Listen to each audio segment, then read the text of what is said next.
Hello everyone, welcome to Brahmi academy. जनजाति series का ये हमारा तीसरा लेक्चर है। इसके पहले हमने देखा मध्य प्रदेश की जनजातियों के बारे में, बेसिक एक इंफॉर्मेशन ली। उसके बाद हमने भील जनजाति के बारे में देखा, जो कि मध्य प्रदेश में सर्वाधिक जनसंख्या में है। ठीक है, आज का जो हमारा टॉपिक है वो है गोंड जनजाति। मध्य प्रदेश में गोंड जनजाति का आपको देखना है वितरण कहाँ कहाँ है, उसके बाद देखना है उपजातियां कौन कौन सी हैं, उसके बाद देवी देवता, फिर विवाह कैसा होता है, उत्सव, नृत्य, ये सारी चीजें आपको फिर देखनी है।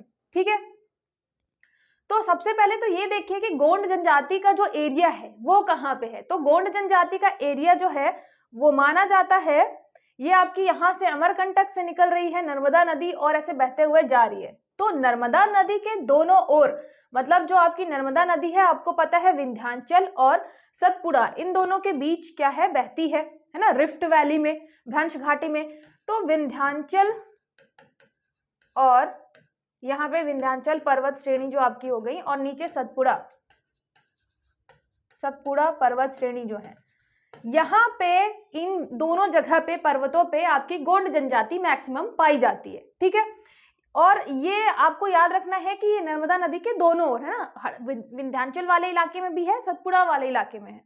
वैसे ओवरऑल अगर देखा जाए तो ओवरऑल आपकी गोंड जनजाति पूरे मध्य प्रदेश में पाई जाती है। ठीक है, लेकिन अगर एक मेन एरिया की बात करें कि मेन कहाँ बसाव है इनका, तो नर्मदा नदी के दोनों ओर विंध्याचल और सतपुड़ा की श्रेणियों में।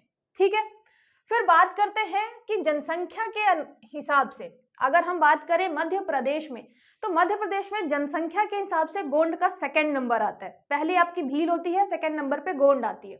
लेकिन अगर जनजाति समूह की बात करें कि समूह किसका बड़ा है, तो वो किसका है, गोंड का, तो उसमें उसका पहला स्थान आता है। ठीक है, तो ये आपकी जनजाति समूह में गोंड का पहला स्थान आता है। फिर उसके बाद देखेंगे कुल जनसंख्या कितनी है। तो कुल जनसंख्या ये मैंने 2011 का सेंसस के हिसाब से लिया है। ठीक है, लगभग आपकी 43 लाख है। ये सारे फैक्ट आपको मतलब ऐसे सीधे सीधे नहीं पूछेगा कि कितने लाख जनसंख्या है, लेकिन आप एमपीपीएससी मेंस में जरूर यूज कर सकते हैं कि हमारी गोंड जनजाति कैसी है, कितनी है।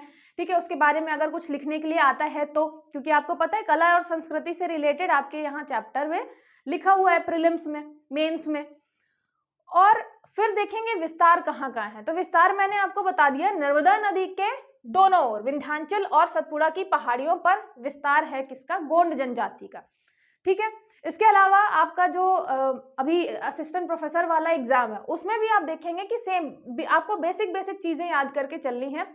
क्या क्या, एक तो सेकंड नंबर पे है अगर पॉपुलेशन पे देखें, जनसंख्या में देखें तो। उसके अलावा जब बात करेंगे हम किसकी, जनजाति समूह की, कि उसका जो ग्रुप है वो सबसे बड़ा है, इसलिए वो पहले नंबर पे है। ठीक है, क्षेत्रफल में सबसे ज्यादा जगह पे फैली हुई है गोंड, लगभग आपको मध्य प्रदेश के इस पूरे इलाके में मिल जाएगी। ठीक है, फिर नेक्स्ट देखते हैं, ये मैंने यहाँ पे आपको पूरा इलाका बता दिया गोंड जनजाति का। नेक्स्ट क्या हो गया कि जब हम क्या करेंगे, इनका उत्पत्ति के बारे में पढ़ेंगे, उत्पत्ति के बारे में पढ़ेंगे गोंड जनजाति का। तो जो सबसे ज्यादा सटीक मिलता है वो ये मिलता है कि इनकी उत्पत्ति हुई है तेलुगु शब्द जो है कोंड, उससे, है ना, कोंड, गोंड। तो कोंड का क्या मतलब होता है, पर्वत। और हम ये इसलिए भी मानते हैं क्योंकि गोंड जनजाति जो है वो पर्वतों में निवास करती है ना, तो पर्वतों में करती है। फिर तेलुगु शब्द जो है कोंड, उसका मतलब है पर्वत, तो इसलिए हम समझते हैं कि ये कहीं ना कहीं गोंड जनजाति जो है आपकी साउथ वाली है। ठीक है, बहुत सारे हिस्टोरियंस भी मानते हैं कि इनका जो मेन रीजन था वो कहाँ था, साउथ वाला रीजन था। ठीक है, उसके अलावा आप शारीरिक संरचना देखेंगे कि इनकी शारीरिक संरचना कैसी होती है, वो भी आपकी बहुत ज्यादा मैच करती है किसके साथ, द्रविड़ समूह के साथ। ठीक है, तो इनकी शारीरिक संरचना भी मैच करती है।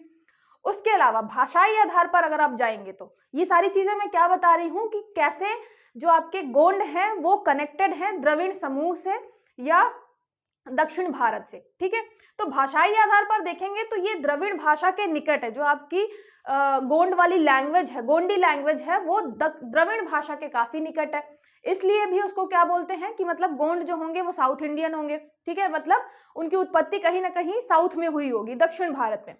उसके अलावा अगर आप ऐतिहासिक साक्ष्य देखेंगे, ऐतिहासिक साक्ष्य में आपने पढ़ा है गोंड राज्य। ठीक है, गोंड राज्य में आप देखेंगे संस्थापक कौन था, यादव राव, जिनके जन्म के बारे में हमें पता चलता है कि वो गोदावरी नदी के किनारे हुआ था।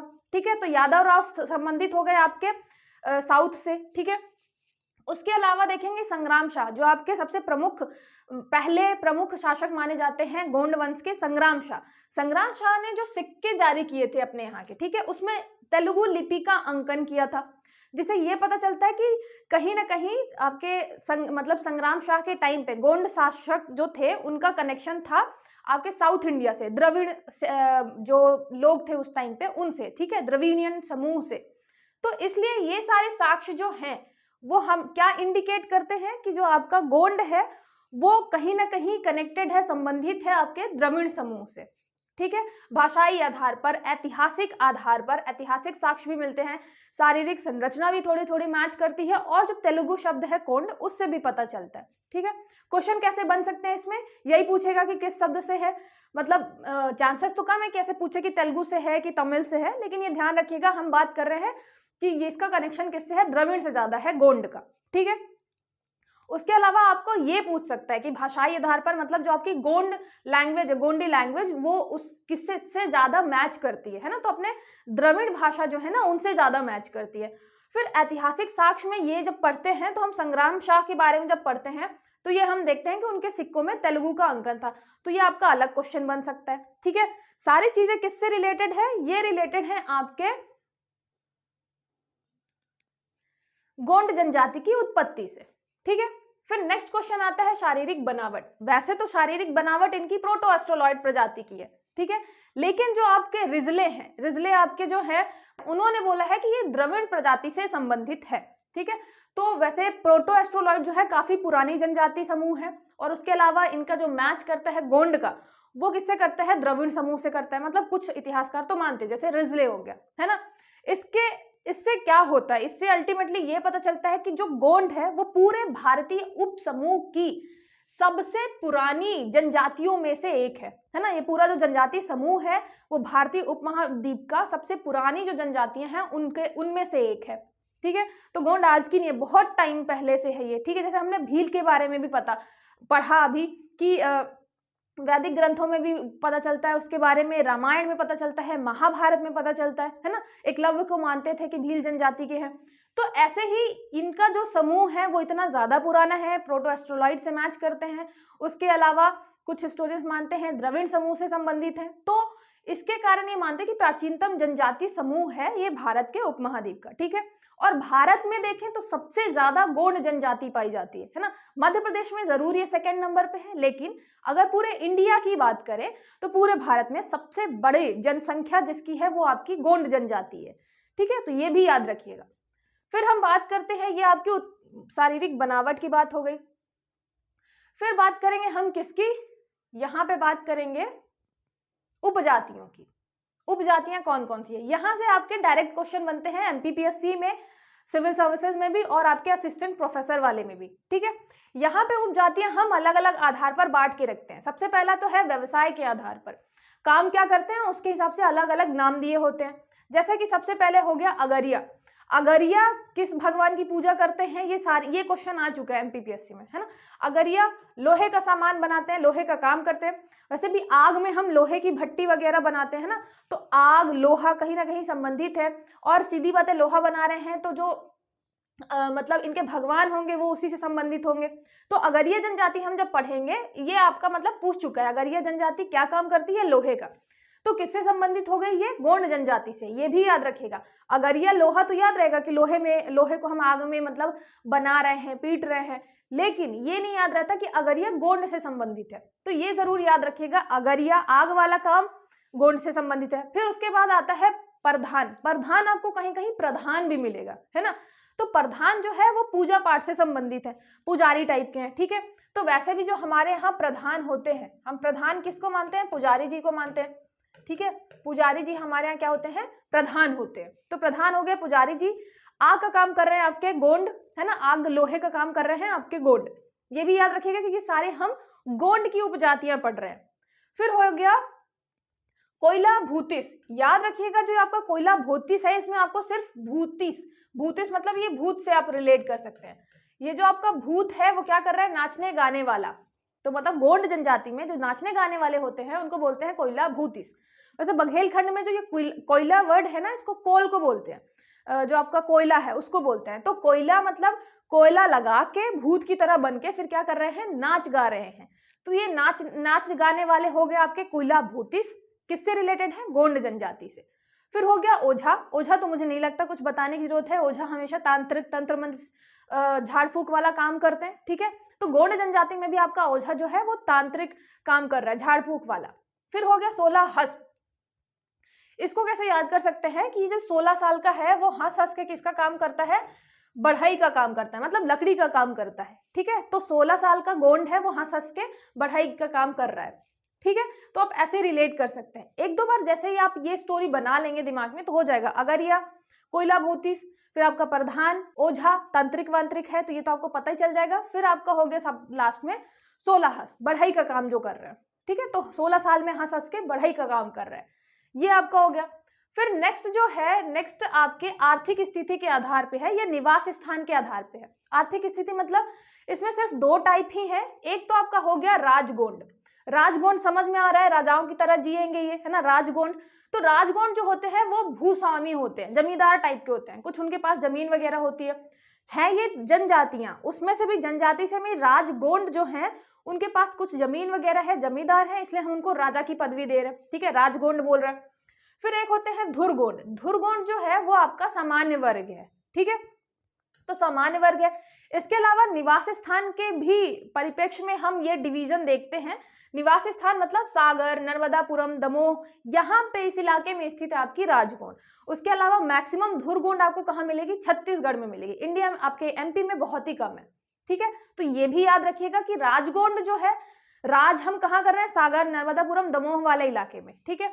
धुरगोंड जो समान है, सामान्य वर्ग वाले गोंड जो है वो कहाँ है, आपके छत्तीसगढ़ में, ठीक है। ये भी याद रखिएगा। ये हो गया आपका आर्थिक स्थिति के आधार पे, इनके पास जमीन वगैरह है, ये बेचारे साधारण है। राजगोंड राजा की तरह जी रहे हैं, धुरगोंड सामान्य जीवन जी रहे हैं, ठीक है। फिर आता है आपका अन्य उपवर्ग। अन्य उपवर्ग में आपको सिर्फ 4 नाम पढ़ने हैं। ये हो गया आपका माड़िया मुड़िया, ठीक है। तो माड़िया मुड़िया, जैसे मार दिया, फिर मार दिया, मूर दिया, तो माड़िया मुड़िया ये दोनों जो है वो आपके गोंड जनजाति से रिलेटेड हैं, अन्य उपवर्ग में आ रहे हैं। एक आपका भारिया है, भारिया पातालकोट में मिलता है। छिंदवाड़ा, तो ये तो आपको याद रहता है कि भारिया जनजाति और किससे संबंधित है, गोंड की उपजाति है। लेकिन फिर यहाँ पे आपको एक मिलता है धुरवा। धुरवा जैसे आपका धुर गोंड हो गया, ऐसे ही आपका धुरवा हो गया, ठीक है। तो भारिया धुरवा, धुरवा धुरगोंड, धुरगोंड है इसलिए आपका धुरवा भी क्या होगा, गोंड की उपजाति होगी, ठीक है। फिर ये हो गया माड़िया मुड़िया, ये दोनों मैच करते हुए है, माड़िया मुड़िया गोंड, तो गोंड की उपजाति हो गई आपकी माड़िया मुड़िया, ठीक है। 1-2 बार पढ़ेंगे, इसका मैं कुछ भी ट्रिक बनाऊंगी तो बनेगा नहीं और बल्कि कठिन ही हो जाना है, तो इसलिए आप बस 1-2 बार पढ़ते जाएंगे। माड़िया मुड़िया गोंड से रिलेटेड है, माड़िया मुड़िया गोंड से रिलेटेड है, ठीक है। जैसे हम लोहे का काम कर रहे हैं, फिर 16 साल में हंस हंस के बढ़ई का काम कर रहे हैं, पूजा पाठ के लिए प्रधान रखा हुआ है, तंत्र मंत्र के लिए ओझा रखा हुआ है, तो ये सारी चीजें कहाँ मिलेंगी आपको, गोंड जनजाति में मिलेंगी, ठीक है। फिर आपके एक स्टीफन फुश है ना, ये आपके हो गए हिस्टोरियन। इन्होंने भी क्या किया है, एक बताया है अलग अलग उपजाति, ठीक है। उपजाति इन्होंने किसके आधार पर बताया, एक तो मतलब आपकी एक बुक भी मिलती है गोंड वंश से संबंधित, गोंड की धार्मिक ये क्या है पुस्तक है, उसमें भी हमको ये चारों अलग अलग क्या मिलते हैं, प्रकार मिलते हैं। उसके अलावा स्टीफन फुश ने भी बताया है ये 4 प्रकार किसके, गोंड जनजाति के। तो ये किससे है, ये आपके जैसे हिंदू धर्म है, हिंदू धर्म में आपको 4 वर्ण मिलेंगे, 4 वर्ण मिलेंगे, उसी पे हमारा जो है यहाँ पे गोंड जनजाति में भी आपको 4 वर्ण मिलेंगे अलग अलग। जैसे जो आपका देवगोंड हो गया, देवगोंड ब्राह्मण से संबंधित है, मतलब ऐसा मान लीजिए कि जो देवगोंड है वहाँ के, उनका थोड़ा थोड़ा जो रहन सहन का तरीका, ये समाज में उनका जो रेपुटेशन है वो ब्राह्मण के समान है, ठीक है। उसके अलावा सूर्यवंशी राजगोंड ये क्षत्रिय के समान माने जाते हैं। तो जो सूर्यवंशी राजगोंड है उनका समाज में वो कैसे माने जाते हैं, क्षत्रिय के समान माने जाते हैं। ऐसे ही जो देवगढ़िया गोंड है ये वैश्य के समान, और रावण वंशी गोंड जो है वो शूद्र के समान माने जाते हैं, ठीक है। याद कैसे कर सकते हैं, देखिए देवगोंड मतलब हम देवताओं की पूजा कौन करेगा, हमारे ब्राह्मण करेंगे, तो ब्राह्मण हो गया। फिर सूर्यवंशी राजगोंड, वैसे भी यहाँ पे राजगोंड आ रहा है, राजा सीधी सीधी क्षत्रिय है ना। फिर उसके बाद आता है देवगढ़िया। देवगढ़िया में आप गढ़िया याद कर सकते हैं कि मतलब वैश्य जो है व्यापार वगैरह कर रहे हैं, तो उनको कृषि जब करते हैं तो खेत में गड़ा हुआ बहुत सारा सोना भी मिल जाता है। तो गढ़िया सामान किसको मिलता है? वो मिलता है वैश्य को। ठीक है, सोना वगैरह अगर गड़ा हुआ है कहीं पे खेत में तो वैश्य को मिलेगा। फिर शूद्रों की स्थिति हमेशा बहुत खराब रही है ना। तो शूद्र को हम क्या कह रहे हैं? हम रावण वंशी कह रहे हैं कि भाई रावण वंशी है ये। ठीक है, तो शूद्र हो गए आपके रावण वंशी। ये एक अलग प्रकार हमने बता दिया गोंड का, जो कि आपके गोंड की जो एक पुस्तक है, धार्मिक पुस्तक, उसमें भी मिलती है। उसके अलावा आपके जो ये स्टीफन फुस हैं, इन्होंने भी बताया। ठीक है, इसको हम लास्ट में देखेंगे ओवरऑल। जैसे आपके माड़िया मुड़िया हो गया, भारिया धुरवा हो गया, फिर राजगोंड हो गया, धुरगोंड हो गया। उसके अलावा जो अलग अलग काम व्यवसाय के आधार पर है वो हो गया। और स्टीफन फुस ने जो बताया है ब्राह्मण, क्षत्रिय, वैश्य, शूद्र, 4 वर्णों के हिसाब से गोंड में भी अलग अलग क्या है? डिवीजन है। देवगोंड, सूर्यवंशी राजगोंड, देवगढ़िया गोंड और रावणवंशी गोंड। ठीक है, चलिए आगे देखते हैं। आप इनको जैसे ही 2-3 बार पढ़ेंगे तो आपको ये चीजें याद हो जाएंगी। फिर हम बात करते हैं विवाह की। विवाह में इसमें 2 टाइप के स्पेशल विवाह है, मतलब ज्यादा ऐसे नहीं वैरायटी है, 2 है मेन। एक तो आपका हो गया दूध लौटावा। दूध लौटावा से क्या मतलब है? भाई का लड़का जो है वो रहेगा दूल्हा, बहन की लड़की रहेगी आपकी दुल्हन। ठीक है, तो इन दोनों की हम क्या कर देते हैं? शादी कर देते हैं। दूध लौटावा मतलब इसकी शादी कहीं और हो गई तो बाहर चली गई बेचारी, तो उसने अपनी लड़की फिर उसी घर में भेज दिया, है ना। तो भाई का लड़का रहता है, बहन की लड़की रहती है, और इन दोनों का शादी करवा देते हैं। ये हो गया आपका दूध लौटावा। ठीक है, भील जनजाति में हमने क्या पढ़ा था? भगोरिया। भगोरिया में गोल गधेड़ों वगैरह प्रणय पर्व हो रहा था, उससे शादी करवा रहे थे। फिर दूसरा जो है वो आपका है लमसेना विवाह। लमसेना विवाह या सेवा विवाह। लमसेना विवाह में क्या है कि सीधी बात है, जाएगा वर पक्ष जाता है वधु पक्ष के पास, थोड़ा बहुत दहेज वगैरह देता है शादी के लिए। अगर वो दहेज नहीं दे पाता तब क्या करता है? वो अपने ससुर के यहाँ रह के काम करता है, वधु मूल्य चुकाता है, उसके बाद क्या करता है? शादी करके ले आता है। ठीक है, तो मतलब यहाँ पे शादी करने के लिए उसको सेवा करनी पड़ती है अपने ससुर जी की। तो जब हम मतलब जो ये आपका दामाद होता है, जो लड़का होता है, वो सेवा वगैरह करता है, तो उसको क्या बोलते हैं? लड़के को बोलते हैं लमनाई। ठीक है, तो ये लमनाई जो है ये हो गया लमसेना विवाह में, लड़के को हम बोल रहे हैं। गोंड में 2 चीजें हैं, एक तो दूध लौटावा, मतलब कहीं भेज रहे हैं तो वापस से आ जाएगी लड़की उसी घर में। दूसरा लमसेना विवाह। ठीक है, लमसेना लमनाई, ये मतलब कि आप पैसे दो, पैसे नहीं दे पा रहे तो फिर जाके काम करो अपने ससुर के यहाँ। ठीक है, लेकिन इसमें एक चीज और ध्यान रखते हैं कि जैसे मान लो दूध लौटावा कर रहे हैं, लमसेना विवाह कर रहे हैं, तो कभी भी धुरगोंड और राजगोंड जो कि सेम माने जाते हैं ना, कि अब राजगोंड अच्छे वाले, धुरगोंड सामान्य वाले, तो ये आपस में विवाह नहीं करते हैं कभी भी। जैसे आपका मारिया और मुड़िया, ये आपस में विवाह नहीं करते हैं, है ना। तो इनमें जो अंतरजातीय विवाह है ना, ये नहीं होता है। ये बहुत ज्यादा स्ट्रिक्ट है इस चीज के लिए कि कभी भी राजगोंड धुरगोंड में शादी नहीं करेगा। और अब सोचे है दोनों गोंडी गोंड, है ना, लेकिन उनमें भी इतना ज्यादा डिवीजन है, विभाजन है कि वो राजगोंड धुरगोंड के साथ शादी नहीं करेगा कभी भी। ऐसे ही मारिया मुड़िया में शादी नहीं करेगा, है ना, और सब गोंड की ही उपजाति हैं। तो ये भी इसमें क्या है, आपकी गोंड जनजाति से रिलेटेड आपको याद रखना है। ठीक है, विवाह पक्ष वाले में। नेक्स्ट देखिए, नेक्स्ट क्या हो गया आपका? सबसे पहले कृषि। कृषि में आपको पता है अलग अलग नाम मिलेंगे, जैसे बेवार हो गया, चिमाता हो गया। अभी हमने भील में चिमाता पढ़ा था। ठीक है, ऐसे ही हमने गोंड में पढ़ा बेवार। अब देखिए गोंड से क्या याद कर सकते हैं? जो गोंड जनजाति वाले हैं वो जब बेकार पड़े रहते हैं तो घर वाले कहते हैं कि कृषि ही कर लो, बेकार में हो, बैठे हो तो। ठीक है, तो बेवार मतलब बेकार नहीं बैठो, कृषि कर लो। कौन बोलता है? गोंड जनजाति में। ये मतलब रिलेट करने के लिए है। भील जनजाति वाले क्या बोलते हैं? कृषि को मतलब अपनी जमीन को माता बोलते हैं, है ना। तो कृषि हो गई आपकी चिमाता। ठीक है, झूम कृषि इनकी हो गई बेवार। त्योहार जो है ये याद रखिएगा कि त्योहार में बहुत अलग अलग आपको नाम मिलेंगे और इनको थोड़ा सा रिलेट करके ट्रिक बना के याद करना पड़ेगा, क्योंकि सीधे सीधे ऑप्शन देगा 4 ऑप्शन, उनमें से कौन सा त्योहार गोंड जनजाति से संबंधित नहीं है, या फिर इनमें से कौन सा त्योहार गोंड जनजाति से संबंधित है। ठीक है, तो इसलिए आपको थोड़ा कठिन नाम भी मिलेंगे तो आपको रिलेट कर करके पढ़ना पड़ेगा। जैसे हो गया मढ़ई। मढ़ई मतलब मेरे यहाँ जो घास फूस की घर होते हैं ना छोटे छोटे, उनको मढ़ैया बोलते हैं बघेलखंड में। तो मढ़ई जो है यहाँ पे त्योहार माना जाता है गोंडों में, और सिर्फ ये याद रखिएगा कि सिर्फ गोंड नहीं मनाते, गोंड की जो उपजातियां हैं वो भी मनाती हैं, ठीक है। तो ये एक आपका सांस्कृतिक मेला लगता है, स्पेशली जो सबसे ज्यादा फेमस है वो कहाँ का है, मंडला का। तो मंडला मढ़ई ये सांस्कृतिक क्या है, मेला है, ठीक है। तो मेला मंडला मढ़ई, गोंड से रिलेटेड है मढ़ई आपका, यहाँ गोंड और उसकी उपजातियां उपस्थित होती हैं, ठीक है। तो मंडला, मेला, मढ़ई, गोंड, ठीक है, ये आप चीजें याद रखेंगे। ये गोंड जनजाति का सबसे इंपॉर्टेंट त्योहार है मढ़ई। फिर आता है मेघनाद, मेघनाद त्योहार भी मनाते हैं, ठीक है, मेघनाद की पूजा वगैरह करते हैं। तो मेघनाद भगवान, आप ये तो आपको याद रहेंगे क्योंकि सिंपल है। फिर आता है बिदरी और बकपंथी, बिदरी बकपंथी ये दोनों को आप साथ में लेके चल सकते हैं। इसके अलावा नवाखानी, घोरता और जवारा, बिदरी का आप कर सकते हैं, मतलब ये मान लीजिए किसी का नाम है बिदरी, ठीक है।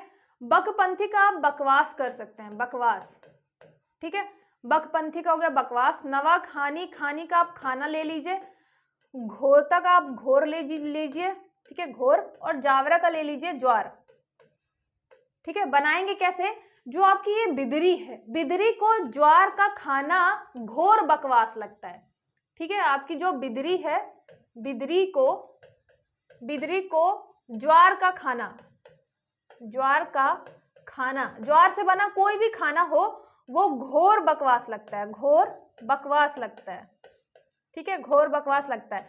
मान लीजिए किसी त्योहार में हम ज्वार बना रहे हैं, क्योंकि हम त्योहार पढ़ रहे हैं, तो जैसे त्योहार में जब बनता है, त्योहार में जब भी क्या बनता है, ज्वार बनता है, तो बिदरी को घोर बकवास लगता है ज्वार का खाना, ठीक है, किसी भी त्योहार में। तो आपके ये सारे त्योहार हो गए, उसके अलावा मेघनाद हो गया और मढ़ई हो गया, ठीक है। तो ये आप साथ में रिलेट करके चलेंगे तो ज्यादा इजी होगा सब याद करने में, ठीक है। बिदरी को ज्वार का खाना घोर बकवास लगता है, जवारा, घोरता, नवाखानी, बकपंथी और बिदरी, ठीक है। नेक्स्ट देखिए, फिर यहाँ पे नृत्य की बात आती है। नृत्य में भी आपको बहुत सारे नाम मिलेंगे, है ना, उसको भी हम किसी न किसी माध्यम से रिलेट करते हुए चलेंगे। सबसे पहला हो गया कर्मा। कर्मा याद रखिएगा आपका गोंड और बैगा दोनों जनजाति से रिलेटेड है, दोनों जनजाति में बराबर फेमस भी है, ठीक है। और कर्मा में Guinness book of world record में भी शामिल किया गया, वहां बहुत सारी मतलब स्कूल की जो लड़कियां थी उन्होंने कर्मा परफॉर्म किया, तो उसको Guinness book of world record में शामिल कर लिया गया। तो याद क्या रखना है, कर्मा मतलब गोंड और बैग दोनों से रिलेटेड है, ठीक है। तो कर्मा का तो आप कर्म बना सकते हैं, कर्म, अच्छे कर्म करो, फल की चिंता मत करो, वो वाला कर्म, ठीक है। तो कर्म जो हो गया, कर्म किसके किसके अच्छे हैं, गोंड का अच्छा है क्योंकि वो हमेशा अपने साथ बैग में किताब लिए घूमता है, मतलब एजुकेशन शिक्षा पे ध्यान देता है, गोंड बैग लिए घूमता है, इसलिए उसके कर्म अच्छे हैं, आप ऐसे कर सकते हैं। फिर मेरे यहाँ जो ये सुआ है ना, सुआ बोलते हैं तोता को, बघेलखंडी में सुआ, तोता। बिरहा तो आपको पता ही है कि बिरह की बात कर रहे हैं। गेंडी और गोंचो ये तो आपको गोंड जनजाति से रिलेटेड है, ये पता ही चल जाएगा, गेंडी गोंचो गोंड जनजाति से रिलेटेड है। बात आती है किसकी, सैला और भड़ोनी। भड़ोनी तो ये है, आप भाड़ में जाओ, ठीक है। तो सैला से क्या हुआ, सैला का तोता से विरह हो गया। सैला नाम की एक लड़की है, ठीक है, सैला नाम की एक लड़की है जिसका अपने सुआ से मतलब तोता से, ठीक है, सुआ से क्या हो गया, सुआ से विरह हो गया, मतलब उसकी डेथ वगैरह हो गई, तो विरह हो गया। अब जब विरह हुआ तो सैला को इतना बुरा लग रहा है कि कोई भी उससे पूछता है कि क्या हुआ बेटा, परेशान क्यों हो, तो वो क्या बोलती है, वो बोलती है भाड़ में जाओ, अभी बात नहीं करनी, ठीक है, भाड़ में जाओ, अभी बात नहीं करनी। तो ये हो गया आपका सैला, ठीक है, ये हो गया आपका सैला, ये हो गया सुआ, विरह, और ये हो गया भड़ौनी। गोंडो गोंची ये आपके गोंड से रिलेटेड है, ये तो पता ही चल जाएगा। कर्मा याद रखिएगा, कर्मा को आपको गोंड और बैग दोनों से रिलेट करना है, क्योंकि आप फिर बाद में बैग को अलग से करेंगे। तो कर्म आपके अच्छे हैं, गोंड जनजाति के कर्म अच्छे हैं क्योंकि वो बैग में किताब लिए घूमते हैं, एजुकेशन को इंपॉर्टेंस देते हैं, ठीक है। उसके अलावा सैला नाम की लड़की है, उसका जो सुआ है वो मर गया, तो वो विरह में डूबी है, और कोई भी उससे पूछता है कि क्या हुआ तो कहती है भाड़ में जाओ, भड़ौनी, ठीक है। ये पूरी अगर स्टोरी आप बना के रखेंगे तो ये 2-3 चीजें जो हैं ये आपको आसानी से याद हो जाएंगी। और आपको अगर लगता है कि 3-4 बार पढ़ने से ही आपको याद हो जाएगा और दिमाग में बिल्कुल कंफर्म रहेगा कि ये सारे किससे रिलेटेड है, गोंड जनजाति से रिलेटेड है ना, तो वो भी अच्छी बात है। यहाँ पे सैला को रिलेट कर लीजिएगा, सैला जो है वो गोंड जनजाति से रिलेटेड है। और सैला के बाद आप जितना भी सुआ, बिरह, भड़ौनी रिलेट कर ले जाएंगे साथ में, तो फिर आपका वो गोंड अपने आप सब में जुड़ जाएगा। ठीक है, तो ये याद रखिएगा, ये हैं आपके नृत्य। ऐसे ही जनजातियां, नृत्य, त्योहार, ये इंपॉर्टेंट है, ये हर बार आते हैं किसी ना किसी जनजाति के, तो ये जरूर याद रखने हैं, चाहे आप पीएससी पढ़ रहे हो, चाहे आप फिर असिस्टेंट प्रोफेसर के लिए पढ़ रहे हो। देवता, देवता में भी याद रखिएगा जो मेन देवता हैं, जैसे कि आपके बड़ा देव हो गए, बड़ा देव सृजन करता है। फिर दूल्हा देव हो गया, सीधी बात है, दूल्हा लगा हुआ है तो ये शादी विवाह से संबंधित देवता होंगे। फिर ये दोनों याद रखिएगा, नारायण देव और नागदेव। नागदेव मतलब नाग देवता की पूजा कौन करते हैं, गोंड जनजाति वाले नाग भगवान की पूजा करते हैं, नारायण भगवान की पूजा करते हैं। फिर बड़ा और दूल्हा, बड़ा देव मतलब बहुत बड़ा, उनका सृजन, सृष्टि का सृजन करते हैं वो, तो बड़े देव हैं। और उसके अलावा दूल्हा देव मतलब शादी विवाह से संबंधित ये भगवान है उनके। फिर एक है आपकी खैर माता, खैर माता वो ग्राम देवी है गोंड जनजाति की। ठीक है, बड़ा देव, खैर माता, नारायण देव, नारायण भगवान की पूजा करते हैं, नाग भगवान की पूजा करते हैं। उसके अलावा दूल्हा देव है ना, दूल्हा देव शादी विवाह से संबंधित देवता। यहां से ज्यादा तो नहीं, लेकिन क्वेश्चन बनने के चांसेस हैं। और ये भी याद रखिएगा कि गोंड में आपके नाग भगवान इंपॉर्टेंट है। ठीक है, नेक्स्ट देखिए, फिर जनजातीय व्यक्तित्व की बात करते हैं। जनजातीय व्यक्तित्व में आपको गोंड चित्रकला वाले मैक्सिमम मिलेंगे। ठीक है, तो गोंड चित्रकला जो है उसमें सबसे पहले जो नाम आता है वो है जनगढ़ सिंह श्याम जी का। जनगढ़ सिंह श्याम जो है वो पहले प्रणेता थे गोंडी चित्रकला के। ठीक है, इन्होंने ही धीरे धीरे स्टार्ट किया और इनकी विदेशों में भी बहुत सारी प्रदर्शनी लगी हुई है, उनके टाइम पे लगी हुई थी। ठीक है, बात करें कि इनको मतलब आपकी जो इनकी चित्रकलाएं हैं गोंड जनजाति से संबंधित, वो कहाँ देखने को मिलेंगी, तो याद रखिएगा आपको विधानसभा भवन में मिलेंगे और भारत भवन में मिलेंगे इनकी चित्रकारी। ठीक है, तो इन्होंने भारत भवन में भी कुछ कुछ अपनी पेंटिंग्स करी हैं, विधानसभा भवन में भी करी हैं, ये याद रखिएगा। जनगढ़ सिंह श्याम और पहले प्रणेता थे ये गोंडी चित्रकला के। इसके अलावा विदेशों में भी इनकी बहुत सारी प्रदर्शनी लगाई गई थी। मध्य प्रदेश में बात करें तो मध्य प्रदेश में विधानसभा, भारत भवन, यहाँ पे इनकी चित्रकारी आपको मिल जाएगी। ठीक है, सेकेंड नंबर, अच्छा इनकी पुत्री का नाम है जापानी। ये इनको जापान बहुत पसंद था तो अपनी पुत्री का नाम रख दिया जापानी। और जापानी भी जो है वो गोंड चित्रकला से संबंधित है। ठीक है, तो जापानी जनगढ़ सिंह श्याम जी की बेटी, मतलब गोंड चित्रकला से संबंधित है। जापानी नाम अगर अलग से आएगा ना तो ऐसा लगेगा कि ये क्या है, मतलब जनजातीय व्यक्तित्व तो लग ही नहीं रहा, नाम बड़ा अलग सा है। तो जापानी आपकी जनगढ़ सिंह श्याम जी की पुत्री और गोंड चित्रकला से संबंधित है। ठीक है, फिर दूसरा नाम आपको मिलेगा दुर्गाबाई व्याम। इनको अभी अभी मिला है पद्मश्री। ठीक है, तो दुर्गाबाई व्याम। अच्छा, ये सारे जो है आपको डिंडोरी के मिलेंगे। ठीक है, तो डिंडोरी आपके सारे के सारे जनगढ़ सिंह श्याम, दुर्गाबाई व्याम, जितने भी हम श्याम, व्याम, धनैया बाई जितने भी पढ़ेंगे वो सब आपको डिंडोरी में मिलेंगे। तो ठीक है, इसलिए मैंने यहाँ पे जिला नहीं लिखा है कि सबका आपको डिंडोरी याद रखना है। ठीक है, दुर्गाबाई व्याम 2022 पद्मश्री मिला है।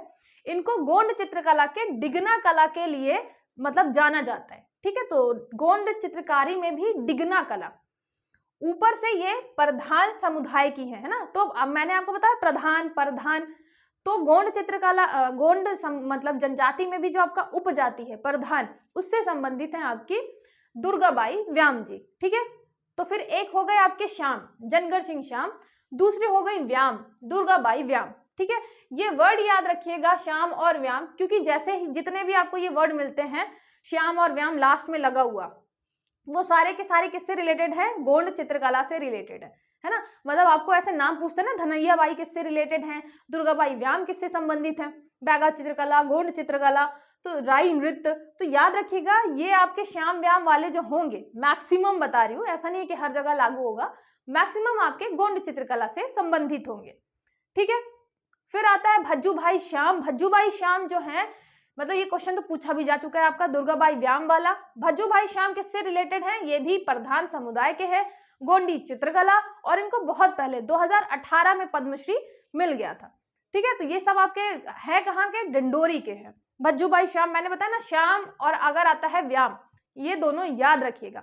मैक्सिमम टाइम ये गोंडी चित्रकला से संबंधित होंगे। अगर कला और संस्कृति में मतलब ये क्वेश्चन आता है कि गोंडी चित्रकला है कि बैगा है कि कोई और राई नृत्य वगैरह से संबंधित है, तो याद रखिएगा श्याम और व्याम वाले मैक्सिमम आपके जाएंगे गोंडी चित्रकला से संबंधित। ठीक है, फिर ये धनैया बाई, धनैया बाई भी आपकी कहाँ से है, डिंडोरी से, और आपके गोंडी चित्रकला से संबंधित है। भज्जूभाई श्याम का याद रखिएगा कि इनकी जो बुक थी द लंदन जंगल बुक, इसके कारण इन्हें प्रसिद्धि हासिल हुई है ना। उसके बाद तो इन्होंने बहुत सारे काम किए, लेकिन जो पहली इनकी प्रसिद्धि थी वो थी द लंदन जंगल बुक, इसलिए ये नाम भी याद रखिएगा, लंदन भी है और जंगल बुक भी है।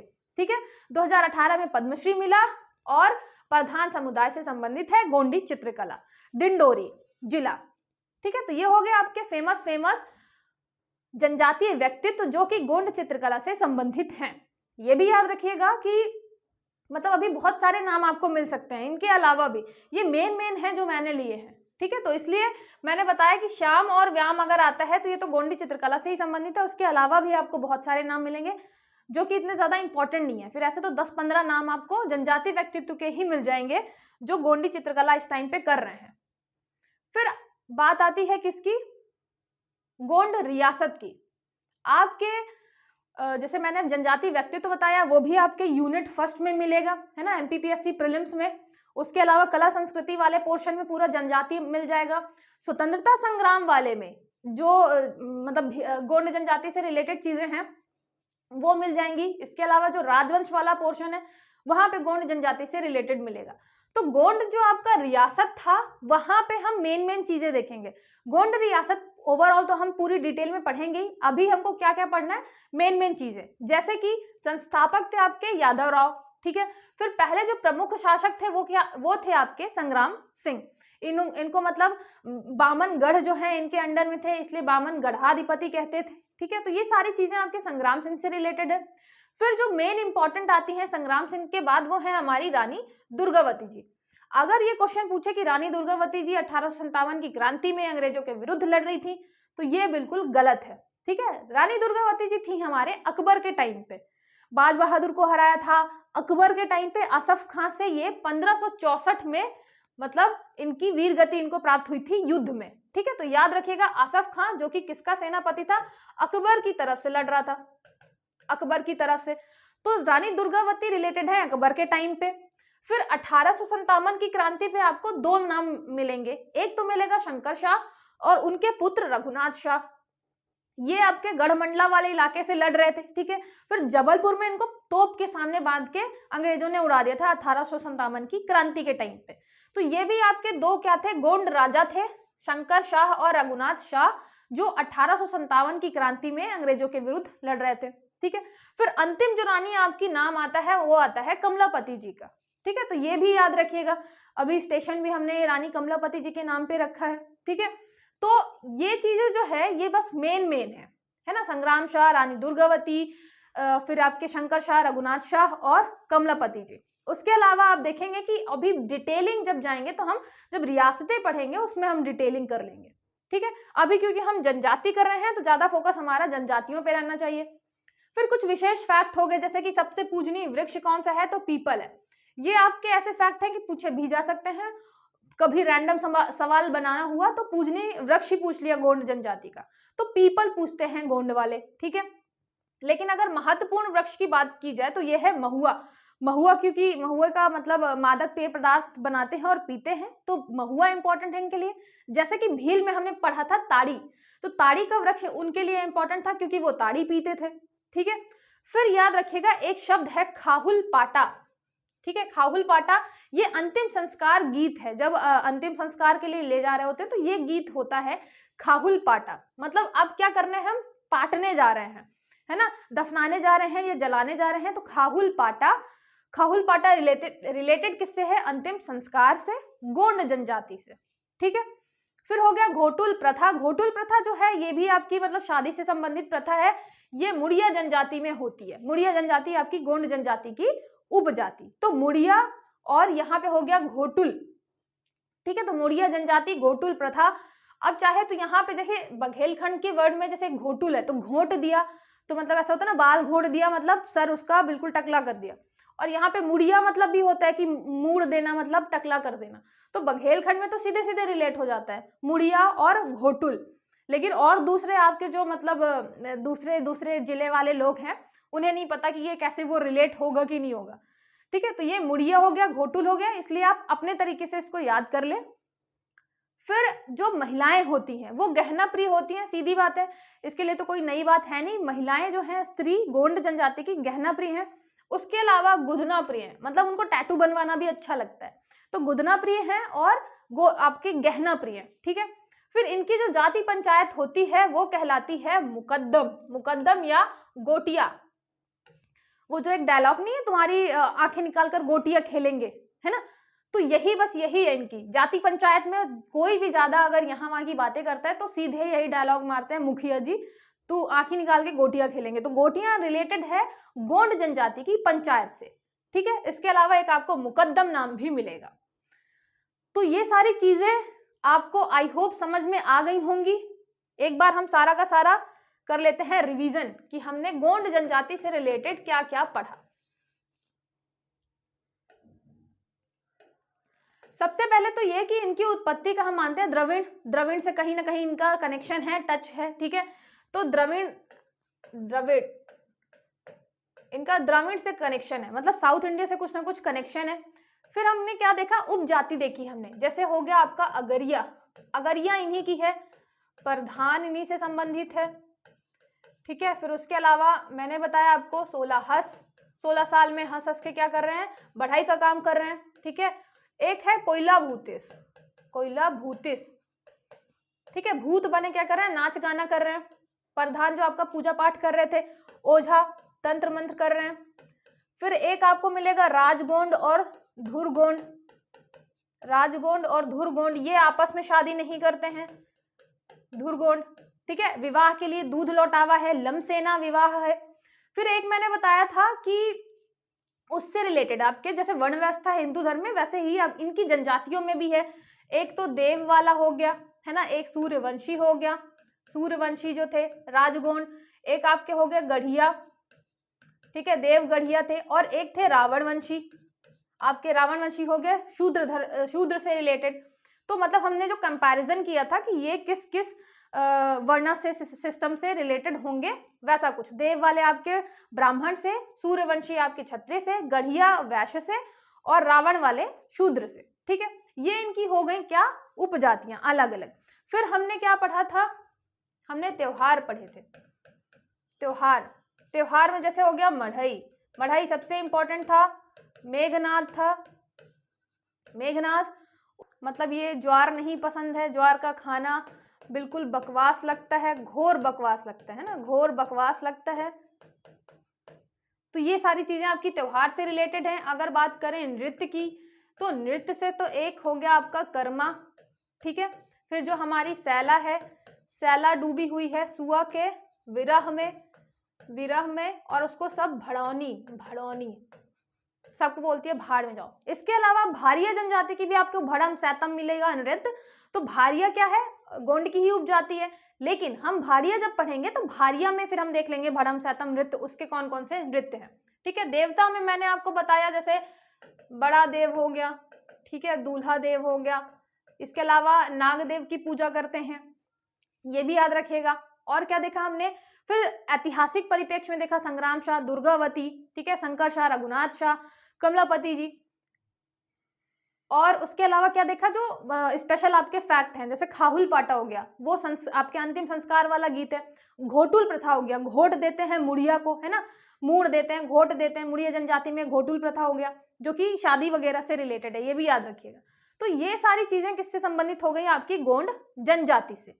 आपको कोई भी डाउट है तो 6261759209 इस पे आप व्हाट्सएप मैसेज करके, कॉल करके पूछ सकते हैं। इसके अलावा एमपी जो आपका असिस्टेंट प्रोफेसर है, उसके लिए हमारा बैच स्टार्ट हो गया है, तो आप उसे ज्वाइन कर सकते हैं। आपके पेपर के पहले 28 जनवरी के पहले सारी चीजें कंप्लीट करवाई जाएंगी। और हमारा प्रीलिम्स मेंस फाउंडेशन बैच चल रहा है, जिसमें हम क्वेश्चन आंसर करवाते हैं डेली। उसके अलावा फाउंडेशन बैच भी है, छोटी छोटी चीजें आपको बेसिक से उसमें बताई जाएंगी। टेस्ट सीरीज भी चालू हो गई है, इन सब चीजों से रिलेटेड आपको कोई भी अगर इंक्वायरी करनी है तो आप इस नंबर पे कर सकते हैं। और अगर आपको मेरा पढ़ाना अच्छा लगता है, आप कनेक्ट अच्छे से कर पा रहे हैं, तो ज्यादा से ज्यादा लोगों को शेयर करिए, सब्सक्राइब करिए और वीडियो लाइक जरूर कर दीजिएगा, ठीक है, जिससे मुझे पता चलता रहे कि आपको ये सारी चीजें पसंद आई। जरूरी नहीं आप मैसेज करें, कमेंट करें, हर बार लाइक भी कर देंगे तो मुझे समझ में आ जाएगा कि ये सारी चीजें आपको पसंद आ रही हैं। ठीक है, चलिए मिलते हैं फिर नेक्स्ट लेक्चर में।